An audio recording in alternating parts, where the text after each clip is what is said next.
부활주의를 맞아서 부활로 완성되는 십자가라는 제목으로 말씀 함께 좀 나누겠습니다.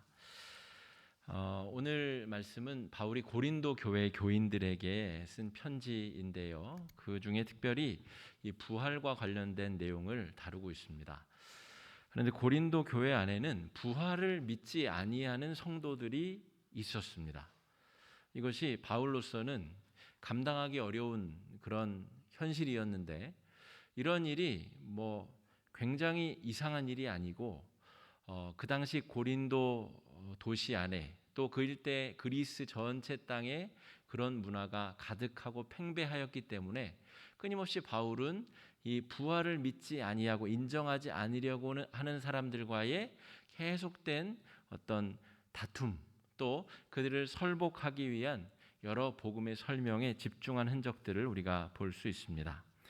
고린도는 이 로마 제국 하에 있지만 이 그리스에 속하는 그런 도시인데다가 워낙 유명한 항구 도시였기 때문에 많은 사람들이 모였고 또 돈도 많이 물동량이 오가는 곳이었고, 그래서 그리스 철학이 아주 지배적으로 영향을 미치고 있었습니다.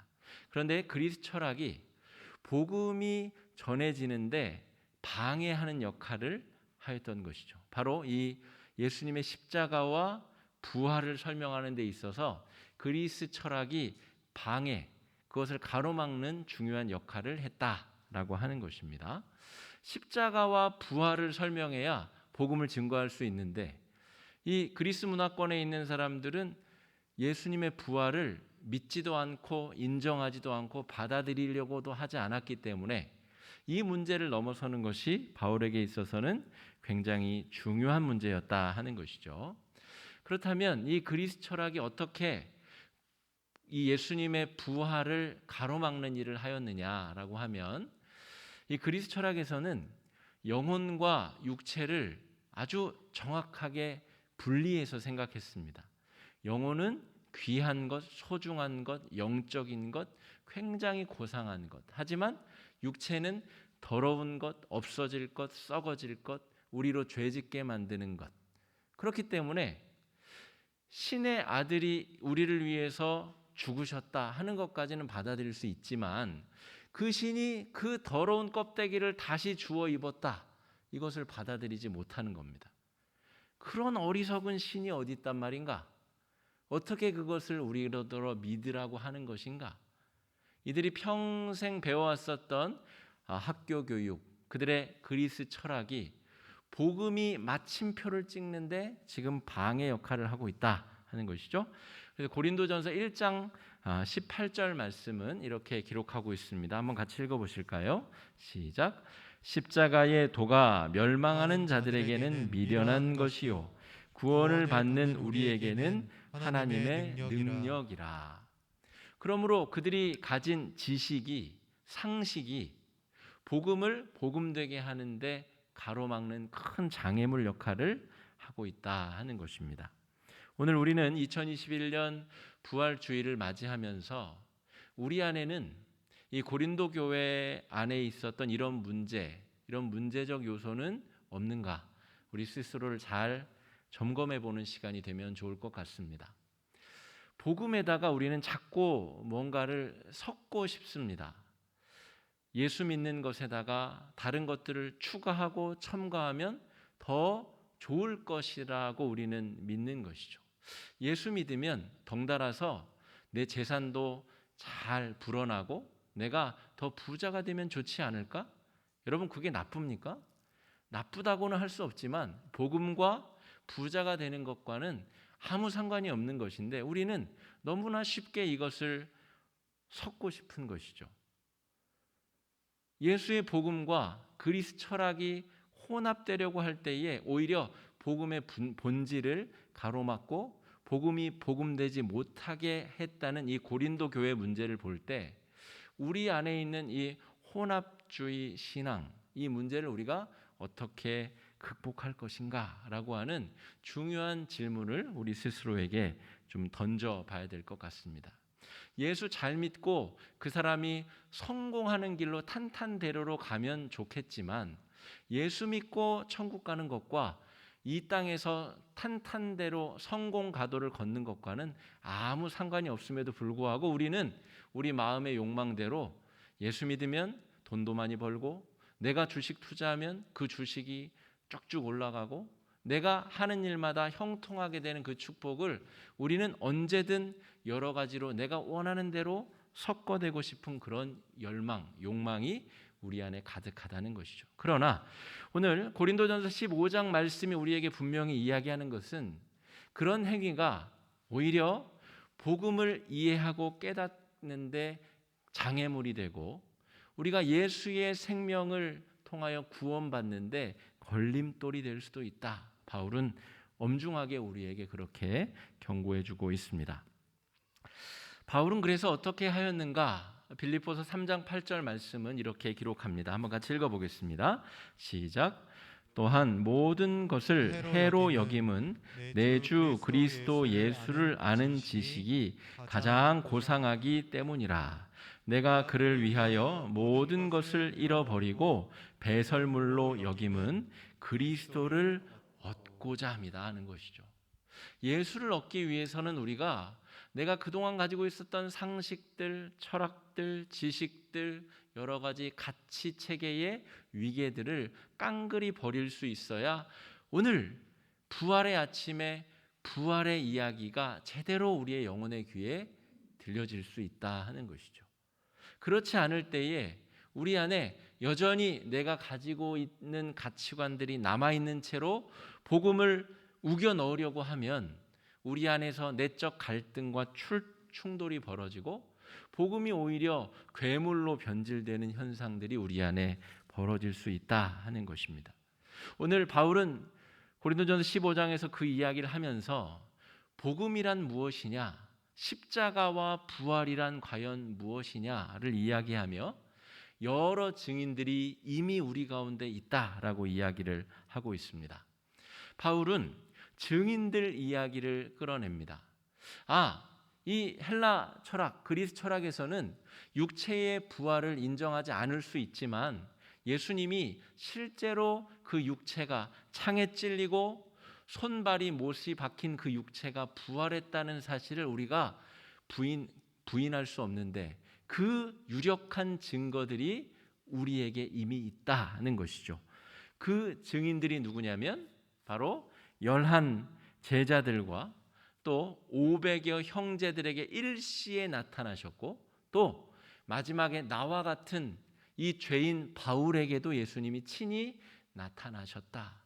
내가 바로 증인이고 너희들이 의욕만 있다면 지금도 예루살렘에 가서 그때 예수님을 만난 사람들을 직접 물어보고 찾아볼 수도 있다. 그 중에 대다수가 지금도 여전히 살아있다. 바울은 당신들의 철학과 당신들의 사고방식과 상관없이 예수님은 그 육체가 부활하신 분이다라고 분명하게 선포하고 있습니다. 고린도전서 오늘 15장 6절 말씀 우리 한번 같이 읽어보겠습니다. 시작. 그 후에 500여 형제에게 일시에 보이셨나니 그 중에 지금까지 대다수는 살아있고 어떤 사람은 잠들었으며. 예수님의 부활은 이 고린도전서를 바울이 기록할 당시에는 그저 그냥 믿음의 대상이 아니라는 것이죠. 하나님이 천지를 창조하셨대. 그거 본 사람 있어? 믿어야지 뭐. 이런 영역이 아니라 예수님이 부활하신 예수님을 500여 명이나 되는 사람들이 일시에 목격하였다는 것이죠. 그리고 그 예수님을 실제로 못구멍에 손을 넣어본 이 도마라는 제자도 존재하고, 그 제자들이 여전히 우리 가운데 있는데 어찌하여 그것을 확인해보고 믿고 그 믿음으로 더 깊이 나아가지 못하고 예수를 믿는다고 하면서 부활 그거는 좀 아닌 것 같아. 부활은 있었다고는 하지만 그거는 좀 인정하기 어려워. 그런 어중간한 혼합주의 믿음으로 왜 고린도 교회 성도들아 거기에 머물러 있느냐라고 바울이 이야기하고 있다는 것이죠. 예수님께서는 희생제물로 이 땅에 오셨습니다. 그렇기 때문에 육체를 입고 오신 것이죠. 그리스인들의 그 위대한 철학이 예수님을 뭐라고 정의하든 상관없이 예수님은 희생 제물이 되기 위하여 이 땅에 오셨기 때문에 사람의 아들로 육체를 입고 우리 가운데 오셨습니다. 그리고 그 육체를 30여 년간이나 인간의 아들로, 목수의 아들로 사람들의 희노애락을 다 경험하며 살아내셨다는 것이죠. 그리고 공생의 기간 여러 기적을 베푸시고 또 치욕과 모욕을 당하시며 십자가에서 오롯이 그 희생 제물의 고통을 다 감당하셨다는 것을 말합니다. 이것을 부인하는 순간 예수님은 예수님이 아닌 것이죠. 예수님이 그저 고통당하는 연기를 했을 뿐이다. 하나님이니까 그럴 수도 있겠죠, 그죠? 고통은 없는데 마치 고통당하는 것처럼 그렇게 연기했을 것이다. 이 고린도 교회 교인 중에 그렇게 생각하는 사람들이 실제로 있었다는 것이죠. 그것이 아닙니다, 여러분. 바울은 왜 예수님이 육체로 이 땅에 오셨고 육체가 갈기갈기 찢겨가며 수치와 모욕을 당하셨는지를 바울은 기록하고 있다는 것이죠. 나 때문에, 바로 나와 같은 죄인 때문에, 내가 교회를 핍박하기 위하여 예수 믿는 자들을 죽이고 감옥에 가두고 그렇게 핍박질을 한 나를 살리기 위하여 예수님이 그 모진 길을 가셨다고 바울은 믿고 고백하고 있는 것입니다. 예수님은 희생제물로 오셨기 때문에 온전한 죽음을 경험하셨어야 됩니다. 대충 그런 것처럼 연기해서는 이 죄의 문제가 끊어질 수 없기에 예수님은 육체를 입고 이 땅에 오셔서 온전한 죽음, 그리고 죽음을 이기고 부활하시는 기적을 우리에게 선물해 주셨다는 것이죠. 그런 의미에서 여러분, 십자가와 부활은 떨어질 수 없는 한 묶음입니다. 이 고린도 교회 교인들이 예수님이 날 위해서 고난 당하신 건 믿겠어요. 그런데 부활하신 거는 아무래도 못 믿겠어요. 그러면 예수님의 이 십자가도 안 믿는 것이 됩니다. 이 십자가의 죽음과 예수님의 부활은 한 덩어리 한 묶음 인과관계이기 때문에 이것을 떼어내서는 예수님의 십자가를 우리가 믿는다 말할 수 없는 것이죠. 여러분, 이 부활의 아침 우리는 우리의 신앙이 과연 예수님께서 우리에게 주시고자 하는 그 길을 향해서 바르게 걸어가고 있는가를 점검해 보면 좋을 것 같습니다. 내가 믿고 싶은 것만 선택적으로 믿고, 내가 바라는 것만 예수님께 바라고, 예수님이 나에게 원하시는 것은 좀 부정하고 부인하고, 내가 하고 싶을 때만, 믿고 싶을 때만, 기분 좋을 때만 예수님을 따르기를 바라는 신앙은 이 한 묶음 신앙이 어그러진 왜곡된 신앙, 변질된 신앙이라고 볼 수 있는 것이죠. 뭔가 잘못된 신앙의 길을 우리가 걷고 있는 것은 아닌가. 이 부활의 아침 우리의 신앙을 잘 돌이켜볼 필요가 있을 것 같습니다. 그래서 십자가의 마침표는 부활입니다. 부활. 여러분, 예수님은 희생제물로 오셨기 때문에 죽을 수밖에 없었죠. 그러나 죽음을 이길 수 있는 존재는 신적인 존재, 하나님의 아들이신 것이죠.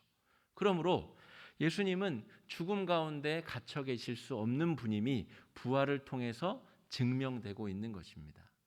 여러분, 요 사순절 때가 되면 저 필리핀에서는 이 그 천주교인 중에 하나를 실제로 손에 못을 박는 행사를 합니다.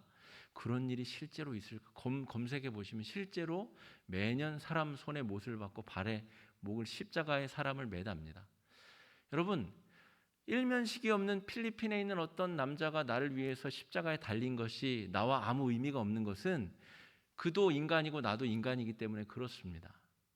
그러나 예수님의 죽음이 우리에게 의미가 있는 것은 하나님이 인간의 몸으로 오셔서 우리를 위해서 고난을 당해 죽으셨기 때문입니다. 그리고 그 하나님은 인간이 아니시기에 죽은 상태에 머물러 있을 수가 없으셨던 것이죠. 그래서 부활하신 것입니다. 그래서 예수님의 십자가는 부활과 한 세트이고 한 묶음이라는 것이죠. 그리고 우리는 예수님의 부활을 바라보며 우리도 하나님의 자녀들로서 우리도 마지막 날에 부활할 것이라는 소망을 가지고 살 수 있는 것입니다. 여러분, 오늘 2021년 부활주의를 맞이하여서 세상의 지식과 상식에 대해서 나는 정말 다 죽었는가? 다 내려놨는가? 나는 하나님의 자녀로 다시금 부활의 생명을 얻었는가? 다시 한번 우리 스스로의 신앙을 잘 돌이켜 볼 수 있는 그런 하루가 되면 좋을 것 같습니다. 오늘 본문 말씀 이 뒷부분에 보면 바울이 나의 나된 것은 다 하나님의 은혜다라는 이야기를 하고 있어요. 그런데 여러분이 생각하시는 것보다 바울은 훨씬 더 잘난 사람입니다. 아주 좋은 학문을 배웠고요. 아주 좋은 집안 배경을 가지고 있습니다. 로마 시민권도 가지고 있고요. 여러분이 흠모하고 사모할 만한 좋은 배경과 지식과 요건, 혈통을 가진 사람입니다. 그런데 자기가 지금 내가 존재하는 것은 그 모든 학문과 배경과 지식과 시민권이 아니라는 것이죠. 내가 지금 나된 것은 철저하게 하나님의 은혜로 된 것이다 라고 고백하고 있습니다. 여러분, 진짜 구원받은 사람, 진짜 부활을 믿는 사람은 입에서 이 고백이 나올 수 있는 사람입니다. 지금 내가 나된 것은, 내가 구원받고 하나님의 자녀가 된 것은 철저히 하나님의 은혜입니다. 이 고백이 부활의 아침을 맞는 우리 성도들의 입에서 나와야 될 바른 고백, 바른 신앙 고백일 줄로 믿습니다. 이어서 진행되는 성찬 예식에도 여러분 그런 마음으로 참여해 주시면 좋을 것 같습니다. 이 시간에 오늘 말씀을 의지하여서 잠시 침묵으로 기도하실 때에 주님, 내가 예수의 십자가와 예수님의 부활에 뭔가 자꾸 다른 것을 섞으려고 하는 그런 실수를 저지르고 있지는 않습니까? 주님, 순수하게 예수님의 죽음을, 예수님의 부활을 내가 믿고 바라보고 나아가고 있습니까?